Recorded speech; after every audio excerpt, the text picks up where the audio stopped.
We live? This thing on? Mm. Nicholas, Well, I want you to timestamp this. I'm doing something that in the history of this program, I don't think I have ever done. And that is I'm going to say something positive about you. what the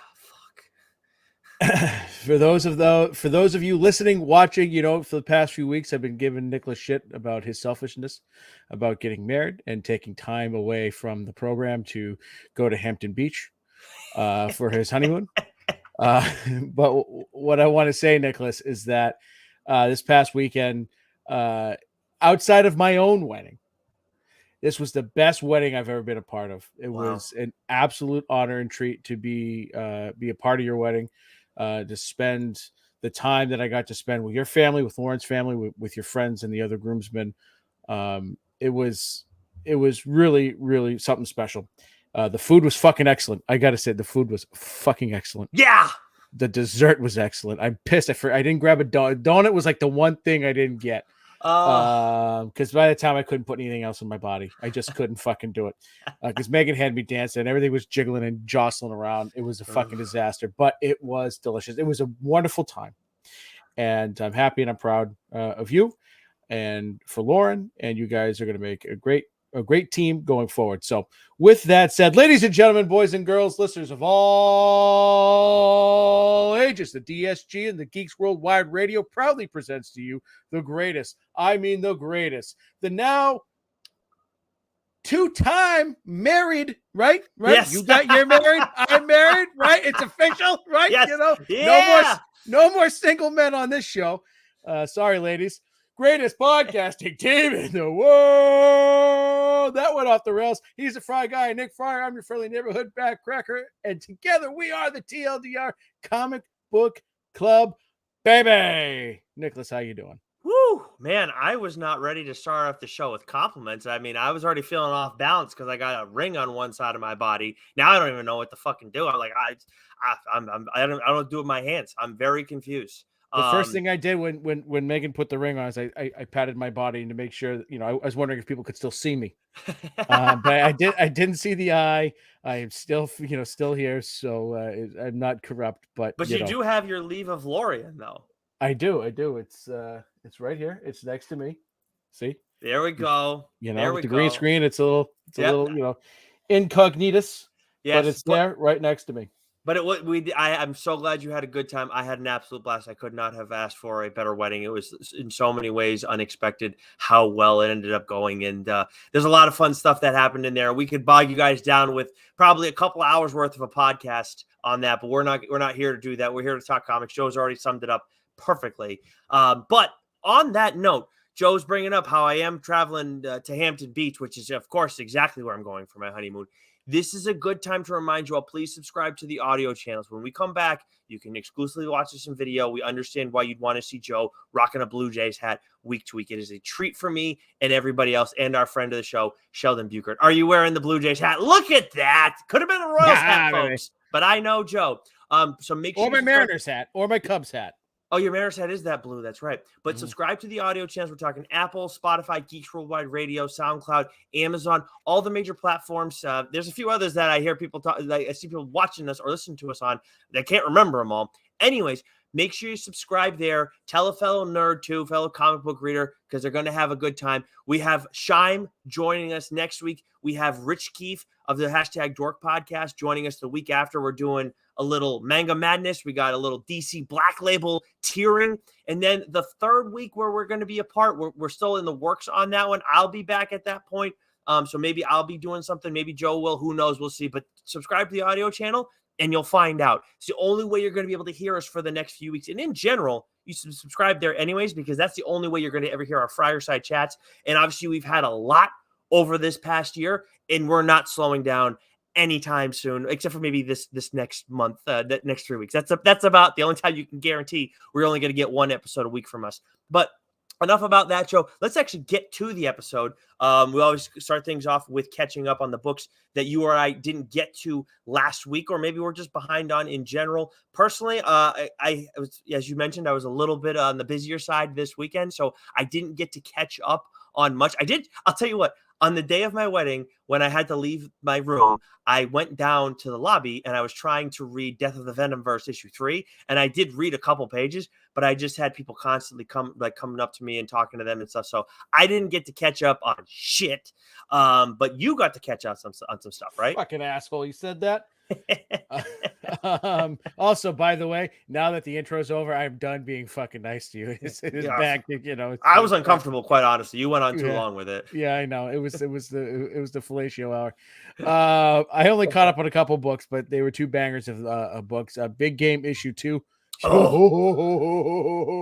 shit!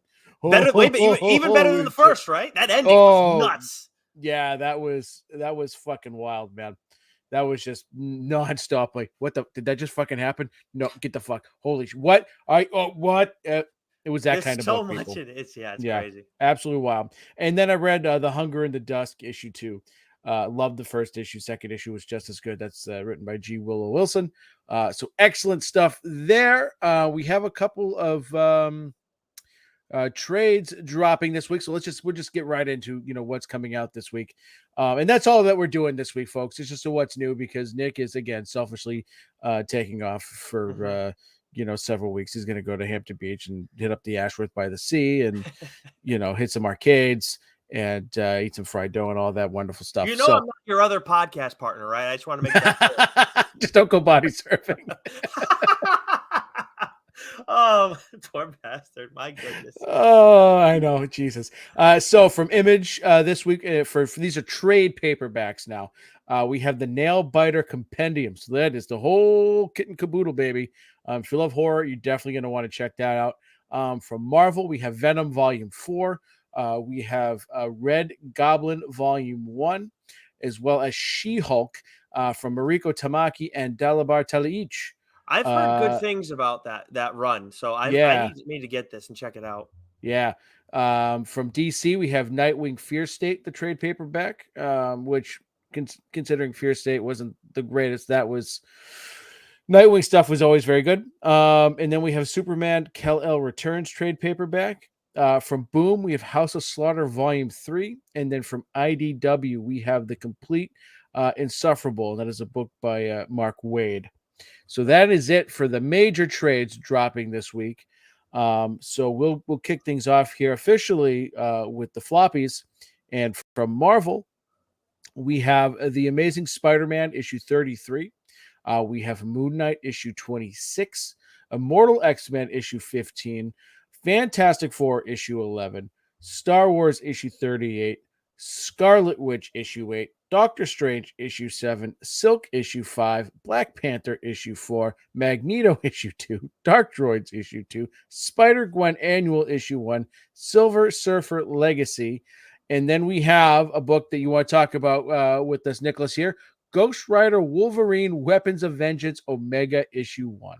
Yeah, and it says issue 1, but this is the final issue of this crossover. Mm-hmm. And obviously, Joe and I have ranted and raved about the work that Benjamin Percy and Jeff Shaw have done on this series. And also, what's been pretty cool is mixed in with all this, we've got a bunch of Ryan Stegman covers. So that's been really fun. And this, no exception here. But I'll tell you what, man, just the alone, this is worth the cover on the price of the cover, because of the imagery we get with Helverine and then some of the Ghost Rider stuff that we get. There's so much cool action. And again, we've said this many times, like the Wolverine stuff has been dark. And it's like what's gone on with Beast, especially over there, has been really interesting. But the Ghost Rider stuff in like the main story, the story pre this crossover, has been the craziest, darkest stuff that we've seen from Marvel for a long, long while. It is mind-blowing every month when we read it. It's like the imagery that we get is shocking. And we get that here, but it's with Wolverine. So it's like it's a special treat. We got some of that in previous issues, but it gets particularly dark in this issue. So this is the end of the event. An absolute success, Joe. To me, I really hope that Marvel, the plan, it makes too much sense for it not to be, but who knows, that this will be a trade paperback. And this is something that we will want to own individually, even though we've both read the entire thing already. And I think this is something that will be something Marvel always wants to sell. And this can be a series that brings any people who are like who read as kids and stopped as an adults, this is the kind of series, this has that type of strength to do that. And then they maybe go read Ghost Rider and then maybe read Benjamin Percy's run on Wolverine. And they're like, fuck, I've been missing out. This is huge for Benjamin Percy. Yeah, you could read this as a launching pad into getting into Ghost Rider and Wolverine, much like the Hellfire Gala was that launching pad. If you haven't been reading X-Men, you want to read that and get right back into it. You can, right? So I hope they do that. This is what, a four issue little mini series. Perfect. Absolutely perfect. It had the Alpha and the Omega single issues, which, you know, and then you had the one issue of Wolverine and the one issue of Ghost Rider. So I didn't have to read so-and-so issue number this and so-and-so issue that, which, you know, right now is going on right now with Batman, which I don't mind because the story is really that good. But like, I hate having to like, oh, I've got to read this random issue of this series that I'm not reading to have the story continue. That drives me nuts. This was done perfectly. Now, granted, I'm reading both these things, but it was like one issue here, one issue there, and then the Alpha and the Omega issues. Perfect. Yeah, I will say when it comes to the Batman stuff, it's a little bit. That's one where it's a special exception because it's Chip and it's Tini Howard, where you could see how that would be a little more frustrating because maybe the voice where we talk about it, things may change up a little bit because you have two writers. Obviously, Chip's immensely talented. We don't read a whole lot of Tini Howard, but still, I know people like that Catwoman run has been going on for a long time. This is one where I really I feel confident saying, when companies want to have writers do this, especially the big two, you have one writer who's writing two titles and it can make sense to have those characters cross over. If I like those characters, if I like that writer, I'm going to be very open to that idea because I liked it when Donny Cates did it with Thor and Hulk. And I loved it when Benjamin Percy did it with Ghost Rider and Wolverine. Yeah, absolutely excellent stuff. So Nicholas, take us into DC. Yes, sir. All right. So speaking of Batman, we have Batman 137. That's the Gotham War that's going on right now. What? Real quick. I know I didn't underline this to talk about it in depth, but like this was fucking fantastic. The Gotham War stuff that's going on right now. Tremendous. I said this last week when I said last time when I said oh, Red Hood is back. Red Hood is fucking back, baby. Ooh. Yeah, read it. Like I said, I'm not happy that I got to read Catwoman, whatever, whenever it comes out next, but like whatever, this series is that good. I am going to do it. And Jason Todd, he's back, baby. Oh, slick back hair, white bathing suit. He's at Trefani's. Dude, he's fucking slopping up steakums. That's how much he's back, baby. Oh my God. I'll tell you what, too. Leave it to fucking Chip to go and redeem the character and then give it a little time and be the one to make him an asshole again. I absolutely love that. Yeah, he's a prick. That's amazing. So we got Batman 137. Definitely got to be picking that up. Poison Ivy 14. Speaking of G. Willow Wilson earlier, must-read series. Talked about that on the show a while back. We got Shazam issue 3, Justice Society of America issue 6, The Joker, The Man Who Stopped Laughing issue 10, Blue Beetle issue 1, something I didn't make a point to read, but I may try and check out because I did enjoy the movie. Peacemaker Tries Hard issue 5, outstanding series from Kyle Starks. Cannot wait to talk about it on the show as much as I'm not looking for the rush to the end of this series. We got City Boy issue 4, Steelworks issue 4, Fire and Ice, Welcome to Smallville issue 1. There's also another number 1, Joe, that you actually checked out. Yeah, I was, this is not something I would typically check out, but it's gotten a lot of great buzz on, I'm not calling it fucking X, on Twitter. Yeah. And it's written by Kelly Thompson, who is a fantastic, writer, and she's written, lots of great stuff. So Birds of Prey issue 1, again, written by Kelly Thompson with art by Leonardo Romero. And again, this is not a book I would typically pick up, but from people who I follow and various writers, whose your work I enjoy, have been praising this book. So I said, all right, I'm going to give it a shot.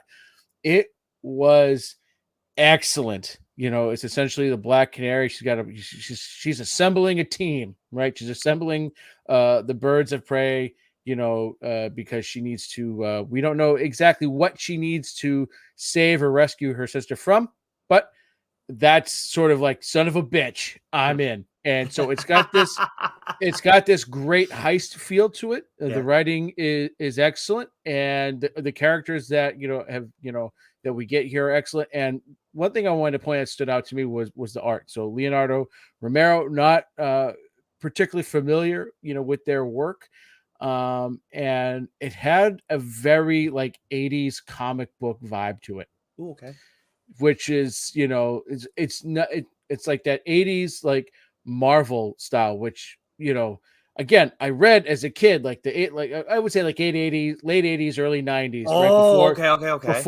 Right before like Jim Lee took over X-Men, like, so that kind of style there. So it's got an old school feel to it, but it fit Wow. for this book perfectly. That's cool. So like, I don't read a ton of number one, DCs on here, and and talk about them, and especially Birds of Prey. The characters are not, characters I typically gravitate towards, but this was absolutely excellent. I'm not going to call dibs on it, so you can go ahead and read it. Good. But it is very good. It is excellent. I would recommend this book to anyone who is a superhero fan, anyone who loves DC Comics. If you're fans of Birds of Prey, or if you're like me and haven't read a ton of stuff, about those characters, definitely give us a shot. It's got a good heist feel. It's got a badass feel to it, and it's a little retro throwback there with the art.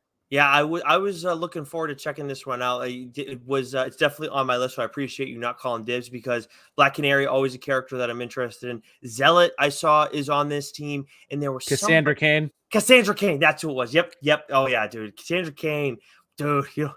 I was looking back because I realized recently on TikTok that there was like a listener or something used one of our drafts. We haven't done one of those in a while, but I saw one in Cassandra Cain. It was like, I think it was the Bat Family, or it was Badass Women. I can't remember what it was, but like Cassandra Cain, I remember I saw her name. I was like, yeah, you don't fuck with her. No way. No. And Harley, of course. Right. So you definitely don't, Cassandra Cain is very much, elevated in this book. I love the sound of that. Nothing from our buddies over at AWA Studios this week, but boom, we got a few books. One in particular that's on your radar. Yeah, so real quick, we have Buffy the Last Vampire Slayer issue 2, Firefly the Fall Guys issue 1, and then we have the number 1, right? Boom, number 1. Read it. I was very excited for this. You had called dibs on an Image number 1 that I was really looking forward to reading once I saw the cover for it, but you called dibs. So I immediately said, I'm taking dibs on this bad boy. And I said, I'll let you know otherwise. But no, I'm taking dibs. And that is Hunt for the Skinwalkers issue 1. And real quick, if you could pull up who wrote and drew it, because I meant to pull that up real quick.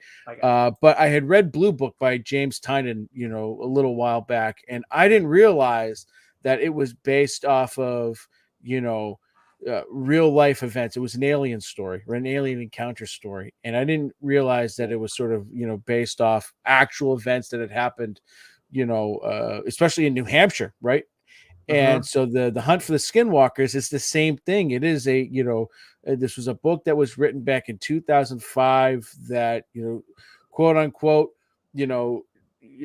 happened in Utah. This ranch, this family ranch was there was something off about it, especially with aliens. And there's a lot of sort of, investigations, paranormal, investigations and things like that. And it had this best-selling book that was written about it. So I didn't know that going in. Reading the book, it was excellent. It's got great art. The storytelling is fantastic. It's very creepy. It's very haunting. And it pulls you in, because you're reading about this family, and it kind of flips back and forth a little bit between the past and sort of, the present when the story takes place. It's captivating. It's haunting. It's right in my wheelhouse. Borderline made me kind of go, oh shit, I wish I didn't read this at night. But it was absolutely excellent. I'm looking at this first cover and I'm like, whoa, like I can't believe you read this. I know you like your horror, but like that's very, and I'm not a big like aliens. I mean, don't get me wrong, they're freaky and everything, but they don't scare me. Like, I don't know. I feel like that they used to be like a horror kind of thing. They can be scary, but this is that main cover, which is by Martin Simmons. There you go. Your guy Martin Simmons, right? Department of Truth. Yeah. Yep. But the writer for this series is Zach Thompson, and then the artist is Valeria Berzo. Yeah, this was an excellent first issue, and I can't wait to talk about the show. It was and with October right around the corner, I wish it had come out a little sooner so that maybe we could talk about it during then. But the second issue will be out at least in October. This was excellent stuff. Unidentified flying objects, animal Yeah. mutation, terrifying otherworldly cryptids, countless strange phenomena. Yeah, there you go. Yeah, Like that. There's some shit with wolves, right? And there's a Native American history, that goes on here. So like, Ooh. man, this is good, real good. Ooh, that sounds really cool. All right, let's go to Dark Horse next. We got Barnstormers issue 3, which I am very, very excited to check out. I did want to check it out before the show, but I have not. Joe's obviously talked about that on the show here. It's a must-read series, a TLDR worthy series. I may save this selfishly. I actually am going to save this selfishly for my flight to Hampton Beach. Then we got Survival issue 5, the final issue of that series, if I'm not mistaken, from my friend of the show. Excellent. John Lewis. Okay, nice. I actually did fall a little behind on this, so I can't wait to catch up on it. Then there's a pair of books that we both want to talk about, a couple number ones each from Dark Horse. You surprised me, and I surprised you. Who do you want to go first? You go first, baby. All right, so we got Masters of the Universe, Forge of Destiny. Now, I've said it before. I've never, ever been a He-Man guy until we got that Netflix series that came out a couple of years back. It might have been in 2020. So I was like, I'm going to check it out because why not? And I've never done it. The art looks really good on this animated series, and it was. And I really, really enjoyed it. And Joe's obviously been raving recently about Tim Seeley, who is the writer of this series. And then we got art by Eddie Nunez, and I see his art on this cover. The coloring's a little bit different than the interior, but it very much feels like I'm watching this new show. The art is the exact same style, exactly my kind of style. All the patterns are really complicated and everything. So I absolutely love it. But in all seriousness, this definitely at times felt like it was more for a younger reader, just like the way it was laying things out. But then as we get to the end and the twist that we get at the end, it was like, wow. I really felt like Seeley tried to lull me into a level of like comfortability and then just completely and then like just surprised the shit out of me at the end where it's like, oh, everything's gone sideways already. So it was a very promising issue. If you like He-Man, if you like the show, check this out. Check it out the whole way through because I definitely got lulled into a level of comfortability that I did not expect to, and it was a very interesting twist the way things worked out at the end. Yeah, I think the show came out in 2021. Okay. And I think Kevin Smith wrote like the first series of books that came out to kind of correspond with the show. And then like a second sort of Masters of the Universe came out. I'm not familiar who wrote that, but I love that Tim Seeley is attached to this. This is absolutely excellent. Yeah, it's some good stuff, and the art is really good. And again, if you like the animation on that show, which I mean, that was really real quality animation on that show, you're gonna like what Nunez is bringing to the table here. I don't think it's the former Red Sox infielder, but I could be wrong. I don't know for sure. Yeah, you can use them on your grid now. Middle infielders who wrote comic books. There you go. Right, there you go. Christ. What do you got for me? I got to get back into the grid. I haven't done that in a few days. Ooh.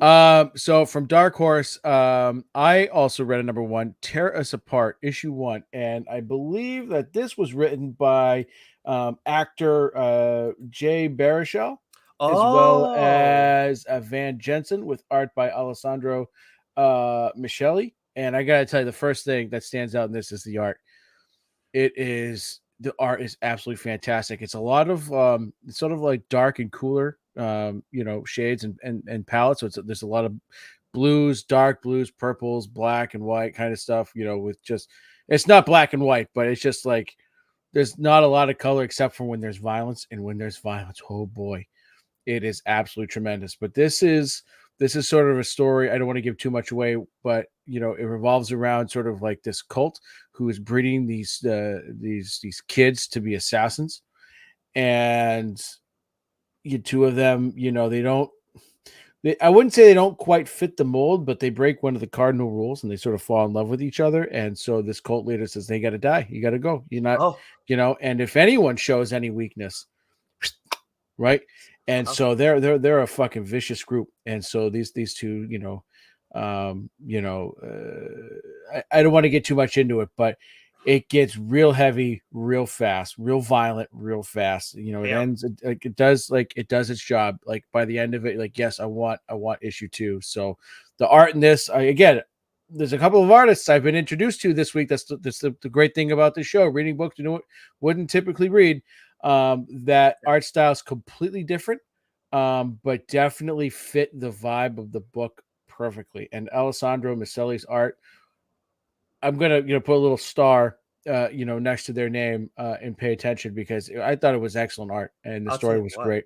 I remember this coming up in our solicit because obviously we saw Jay Baruchel, but this was one that I don't remember seeing the solicit. And you basically you said it in different but similar words. I'm like, this looks and seeing the cover, and that's Alessandro Miceli's art. Like, I want to check this out. This looks really cool. And based on like what you're saying, like this has some serious potential, man. Yeah, it was really good. I mean, I'm half inclined to call dibs, but I will okay. I will sit on it for a second. But this first issue is absolutely excellent. All right. Well, if I'm gonna have a lot of time to read, so you better hope that I don't do it. I forget. Well, you're not leaving till. Well, I don't want to give your shit away, but yeah, no, you're good. I've got time. But anyways, yeah. So Tear Us Apart issue 1. Damn, that sounds fucking awesome. Okay, let's see. We got a few others to roll through. Why don't you take us through them all, Joe? Okay, yeah, real quick, and then we'll finish up with Image here. So from IDW, we have Star Trek Defiant issue 7, Godzilla, Here There Be Dragons, issue 3. I don't know why like that phrase is. It's like the second book that they've used that phrase with. Dark Spaces, Good Deeds, issue 4. My Little Pony issue 16 and My Little Pony Camp Big Hoof issue 2. From Titan, we have Heat Seeker, a Gun Honey series issue 3. This has been absolutely excellent. From Mad Cave Studios, we have Nature's Labyrinth issue 6 and Crusader issue 1. And then Nicholas, bring us home, baby. What do we have from Image this week? My fucking goodness. There is a number 1 out from them that I will talk about in a second. First, I got to talk about these other ones. We got The Sacrificers issue 2, which Joe is out on because he does not fuck with birds. We got bird book. They're for the birds, apparently. But I did enjoy that first issue. Got to read the second. Swan Songs, more bird stuff. Issue 3 of that is out this week. Neither of us have read that yet, but we did want to check it out. That first cover was really cool. Then we have Untold Tales of I Hate Fairyland issue 3. Evil Evil issue Awkward. 2 from Mirka and Dolfo. Weird Work issue 3, Quest issue 2, and then the book that I have seen every creator and their mother talking about over on Twitter or X, whatever you want to call it, Kill Your Darlings issue 1, which another book that Joe has given me dibs on because you're afraid of the relatability of this series. Is that right? I can't honestly, Nicholas. I can't remember, and then because that's what I remember. I remember saying this is going to hit too close to home because young girls at the center of this. You want to remind you of your daughter and all, and the violence that is supposed going to ensue. That's right. And I had forgotten you had called dibs, or I'd given you dibs, and when we got the review copy for this, I'm going, oh, I want to fucking read this.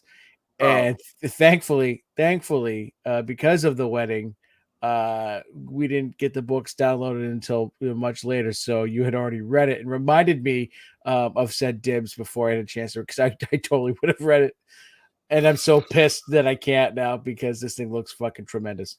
So if you are a KLC Press Substack subscriber like Joe and I are, you may be familiar with Ethan S. Parker and Griffin Sheridan. If you're not, then you probably haven't heard of those guys. They do like shows and whatnot over there, interviews with Ryan Stegman. They are the writers of this series. The artist is Bob Quinn. And I really like Bob's art style. But with these two guys, I would not have expected this from them, because these are they sound very nice on their show. We've not talked to them before. I think if we weren't crazy busy bouncing around with the wedding and everything, we probably would have made a little bit of time to chat with them, but or at least try to. But man, they crafted a really good first issue. It starts off pretty whoa, this is okay. This is a little dark, and then it shifts to a little bit of light, And then as things go along, darkness kind of starts to seep in to this story. And about midway through, you're like, oh shit. Like, okay, what happened? It's like, this is a little freaky. And then you get to the end, Joe. And I will say that if you related to this character at all to your daughter, you would have been rattled by the end of this issue. It was, you're still going to want to read it someday. Yeah, I saw the covers. I'm like, but okay, maybe it's a good thing. I'm not gonna, because that was the other thing too. There wasn't like anything really we're reading from Image this week. So I was like, okay, I should probably read this, but it might be a good thing that I'm not, and it allowed me to make sure I got to tear us apart and hunt for the Skinwalkers, because those are both excellent books, but this one seemed like it was really damn good. Oh, dude. Like, this is like, oh my God, Kill Your Darlings issue 1. Don't think twice about picking this up. Otherwise you're going to feel like Joe and really going to regret it. If this doesn't sell out like the first round, if there isn't a second printing of this, I will be shocked and disappointed. This is, I think I saw somebody said this feels like a vintage Vertigo series. Like, and I don't know how, I feel like they'd read like 3 issues or something to that level, but man, like, that's not far off. But this also, again, no shock, it comes from KLC Press, which Donny Cates and Ryan Stegman, who we've had on the show a couple times to talk about it, like, it feels like it has a similar feel to Vanish, not in the sense of like the stories are completely different, but it has that like same aura to it, while the aesthetic and everything is still very different. And that's like, this is just like, it's moves at the perfect pace, and it gets so fucking wild, and it's like, it does not hold punches. So really, really cool stuff. I can't say it enough. Check this thing out. Absolutely love that. Absolutely love that. All right, Nicholas. With that said, we are done for today. Oh, yeah. Yeah, shit. You're the closer now? I thought you were the opener. I'm the opener. I'm the closer. I'm everything, baby. The Alpha, the Omega, the weapon of vengeance, Joseph Gilmore. Look at that. But yes, so again, you are going to be able to hear from us still. Subscribe to one of our audio channels, please, and leave a rating review. I didn't say that before, but it helps the show out a big time. If you leave a rating, please make sure it's 5 stars on Apple. Anywhere else, whatever the highest rating you can leave, please leave that. Otherwise, you're going to learn the real meaning of backcrack. And I'll tell you what, some people may or may not have learned that at the wedding this weekend. But you'll find some episodes coming from us there. We did some fun stuff with Shime Time, Chris Shime, and Rich Keefe of the #Dork Podcast. Grateful that they spent some time with us and pre-recorded a few things. So check those out then. But until next week for the listeners, but I mean, I don't know how long for us, Joe. Until we convene again, stay sexy. You know it, baby.